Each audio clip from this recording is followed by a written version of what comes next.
भंडारा जिल्ह्यात पवनी तालुक्यातील केसलवाडा येथे विहिरीत कुजलेल्या स्थितीत बिबट आढळला आणि बाजूला 2 कुत्रे ही मृत अवस्थेत आढळली। केसलवाडा येथे प्रतीक रामटेके यांची शेत असून दुपारी 3 वाजताच्या सुमारास त्यांना एक बिबट व 2 कुत्रे मृत अवस्थेत आढळली। त्यांनी ही माहिती अड्याळ वन विभागाला दिली। घटनेची माहिती मिळताच सहाय्यक उपवनसंरक्षक सचिन नीलक यांच्यासोबत अन्य वन कर्मचारी घटनास्थळी दाखल झाले। मृत बिबट व कुत्र्यांना विहिरीबाहेर काढण्यात आले। बिबटचे वय अंदाजे 1.5 वर्ष असून त्याचे सर्व अवयव शाबूत आहेत। दाखल झालेले डॉक्टरांच्या चमूने घटनास्थळीच शवविच्छेदन केला।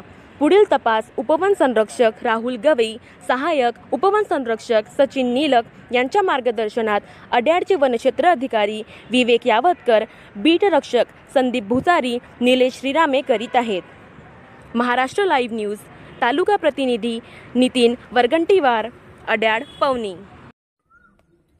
बनवा व्हिडिओ, पाठवा व्हिडिओ, आम्ही तुमच्या न्याय व हक्कासाठी लढा देऊ। ताज्या बातम्या व घडामोडींसाठी पाहत राहा फक्त महाराष्ट्र लाईव्ह न्यूज।